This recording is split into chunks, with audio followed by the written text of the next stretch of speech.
Hi hello welcome back to our channel. നമ്മുടെ ചാനലിലെ പുതിയൊരു വീഡിയോയിലേക്ക് എല്ലാവർക്കും സ്വാഗതം. ഇന്ന് നമുക്ക് നുറുക്ക് ഗോതമ്പ് വെച്ചിട്ട് ഒരു പായസം എങ്ങനെ ഉണ്ടാക്കാൻ നോക്കാം. അപ്പോൾ നമുക്ക് നേരെ വീഡിയോ കാണാം.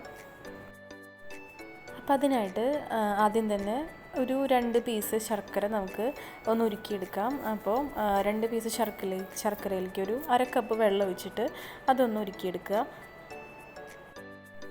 എന്നിട്ട് അത് ഉരുക്കി കഴിയുമ്പോൾ അതവിടെ മാറ്റി വയ്ക്കുക. ഇനി നമുക്ക് പായസം ഉണ്ടാക്കാൻ തുടങ്ങാം. ഇനി ഒരു അടികട്ടിയുള്ള പാത്രം വയ്ക്കുക. ഉരുളി ഉണ്ടെങ്കിൽ ഉരുളി വയ്ക്കുക. എന്നിട്ട് അതിലേക്ക് ഒരു 1.5 ടീസ്പൂൺ നെയ്യ് ഒഴിച്ച് കൊടുക്കുക. എന്നിട്ട് അതിലേക്ക് നുറുക്ക് ഗോതമ്പ് ചേർത്ത് കൊടുക്കുക. അപ്പോൾ ഞാനിവിടെ 1 കപ്പ് നുറുക്ക് ഗോതമ്പ് എടുത്തിട്ടുള്ളത്. അതൊരു 15 മിനിറ്റ് വെള്ളത്തിലൊന്ന് കുതിരാൻ വയ്ക്കുക. അപ്പോൾ അത് കുതിർന്ന് കഴിയുമ്പോൾ ഒരു 1.25 കപ്പിൻ്റെ അടുത്തൊക്കെ ഉണ്ടാവും.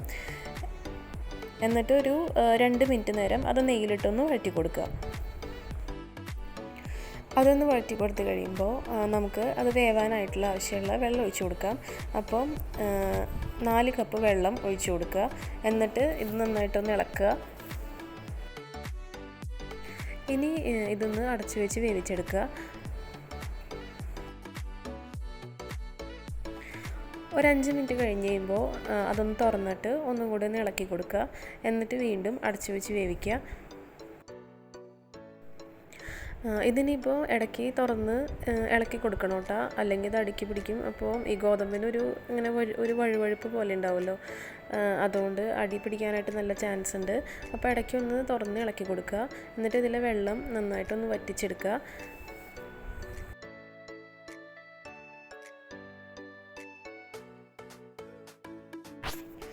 ഇപ്പോൾ ഇതിലെ വെള്ളമൊക്കെ നന്നായിട്ട് വറ്റി വന്നിട്ടുണ്ട്.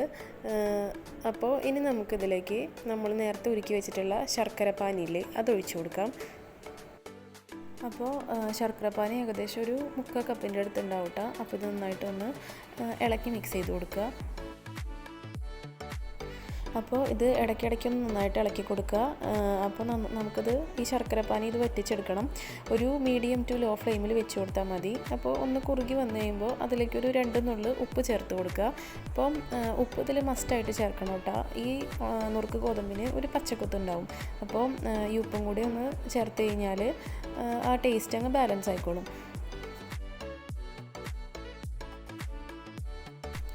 അപ്പോൾ ഈ ശർക്കരപ്പാനി നന്നായിട്ട് വറ്റി ഒന്ന് കുറുകി വന്നു കഴിയുമ്പോൾ അതിലേക്ക് തേങ്ങയുടെ 3/4 പാൽ ചേർത്ത് കൊടുക്കുക.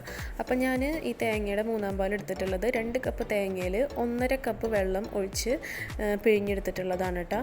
അപ്പോൾ ഇത് നന്നായിട്ടൊന്ന് വറ്റിച്ചെടുക്കണം. ഏകദേശം ഒരു 10 മിനിറ്റിൻ്റെ അടുത്ത് സമയമെടുക്കും. ഇടയ്ക്ക് നന്നായിട്ട് ഇളക്കി കൊടുക്കുക. എന്നിട്ട് നന്നായിട്ടൊന്ന് വറ്റിച്ചെടുക്കുക.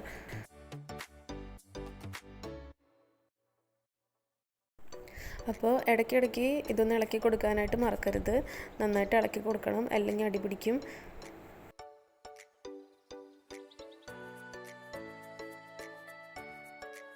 അപ്പോൾ ഇത് നന്നായിട്ട് വറ്റി വന്നിട്ടുണ്ട് കേട്ടോ. അതിന് നമുക്കിതിലേക്ക് തേങ്ങയുടെ 2/2 പാൽ ചേർത്ത് കൊടുക്കുക. അപ്പോൾ 2/2 പാലും 2 കപ്പ് തേങ്ങയിൽ 1.5 കപ്പ് വെള്ളം ഒഴിച്ചിട്ട് തന്നെ ഞാൻ അടിച്ചെടുത്തിട്ടുള്ളതാണ്.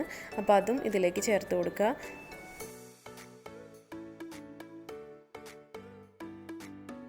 ഇനി ഇത് നന്നായിട്ടൊന്ന് ഇളക്കിയെടുക്കുക.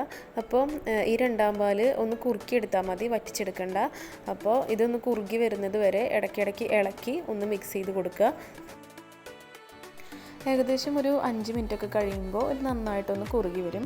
ഇനി നമുക്കിതിലേക്ക് തേങ്ങയുടെ 1/4 പാൽ ഒഴിച്ചു കൊടുക്കാം. അപ്പോൾ ഞാൻ ഇത് 2 കപ്പ് തേങ്ങയിൽ ഒരു 3/4 കപ്പ് വെള്ളം ഒഴിച്ചിട്ട് പിഴിഞ്ഞെടുത്തിട്ടുള്ള 1/4 പാൽ ഇതിലേക്ക് ചേർത്ത് കൊടുക്കുക. എന്നിട്ട് ഇത് നന്നായിട്ടൊന്ന് ഇളക്കി ചെറിയൊരു തള വരുന്ന സമയത്ത് ഓഫ് ചെയ്യാം.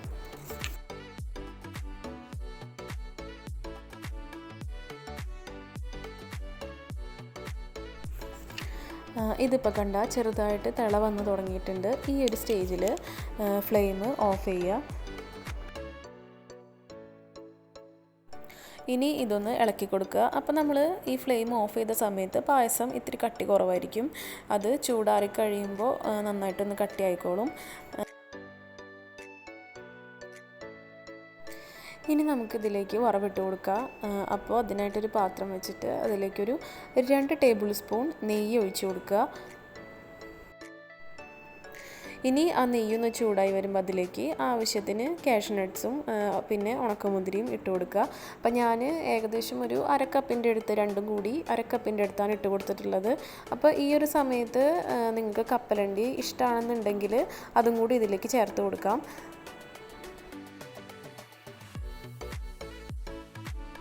ഇനി ഇതൊന്ന് കളർ മാറി ഒരു ബ്രൗൺ കളറൊക്കെ ആയി കഴിയുമ്പോൾ ഇത് പായസത്തിലേക്ക് ഒഴിച്ചു കൊടുക്കുക. എന്നിട്ട് ഇത് നന്നായിട്ടൊന്ന് ഇളക്കി കൊടുക്കുക. ഇനി ഇതിലേക്ക് കുറച്ച് ഏലക്കായയുടെ പൊടി ചേർത്ത് കൊടുക്കണം. അപ്പോൾ ഒരു ടീസ്പൂണിൻ്റെ അടുത്ത് ഏലക്കായയുടെ പൊടി ചേർത്ത് കൊടുക്കുക. പിന്നെ ചുക്ക് പൊടിച്ചത്, അതിൻ്റെ ഒരു ടേസ്റ്റ് ഇഷ്ടമാണെന്നുണ്ടെങ്കിൽ ഈ ഒരു സമയത്ത് ചുക്ക് പൊടിച്ചതും കൂടി ഒന്ന് ചേർത്ത് കൊടുക്കുക. എന്നിട്ട് നന്നായിട്ടൊന്ന് ഇളക്കി മിക്സ് ചെയ്തിട്ടെടുക്കുക. അപ്പോൾ ഏലക്കായയുടെ പൊടി 1 ടീസ്പൂണും ചുക്ക് പൊടിച്ചത് 1/2 ടീസ്പൂണുമാണ് ഇട്ട് കൊടുക്കേണ്ടത്. അപ്പോൾ അതും കൂടി ചേർത്ത് കഴിഞ്ഞിട്ടുണ്ടെങ്കിൽ നല്ലൊരു ഫ്ലേവർ ഉണ്ടാവും പായസത്തിന്. ഇഷ്ടമുള്ളവരൊക്കെ ചേർത്ത് കൊടുക്കാൻ മറക്കരുത്. പിന്നെ ഇൻഗ്രീഡിയൻസിൻ്റെ ഡീറ്റെയിൽസ് എല്ലാം ഞാൻ ഡിസ്ക്രിപ്ഷൻ ബോക്സിൽ കൊടുത്തിട്ടുണ്ട്. അപ്പോൾ ഇത്രയേ ഉള്ളൂ നമ്മുടെ പായസത്തിൻ്റെ റെസിപ്പി. നുറുക്ക് ഗോതമ്പ് ഇഷ്ടമുള്ള എല്ലാവരും മസ്റ്റായിട്ട് ഇതൊന്ന് ട്രൈ ചെയ്ത് നോക്കണം. നമ്മുടെ അംഗനവാടിയിൽ നിന്ന് നമുക്ക് കിട്ടുന്ന നുറുക്ക് ഗോതമ്പിൻ്റെ ഉപ്പുമാവും പിന്നെ എന്താ പറയുക, ഒരു കട്ടിപ്പായസവും അതൊക്കെ ഇഷ്ടമുള്ളവർക്ക് എന്തായാലും ഈ പായസം ഇഷ്ടമാവും. അപ്പോൾ എല്ലാവരും ഒന്ന് ട്രൈ ചെയ്ത് നോക്കിയിട്ട് ഫീഡ്ബാക്സ് ഒക്കെ കമൻറ്റ് ചെയ്യുക. ആദ്യമായിട്ട് വീഡിയോ കാണുന്നവരാണെങ്കിൽ എൻ്റെ ചാനലൊന്ന് സബ്സ്ക്രൈബ് ചെയ്ത് സപ്പോർട്ട് ചെയ്യുക. വീഡിയോ ഇഷ്ടമായിട്ടുണ്ടെങ്കിൽ ലൈക്ക് ചെയ്യുക. അപ്പോൾ പുതിയൊരു കുക്കിംഗ് വീഡിയോയോ അല്ലെങ്കിൽ വ്ളോഗൊക്കെ ആയിട്ട് വീണ്ടും കാണാം. ബൈ.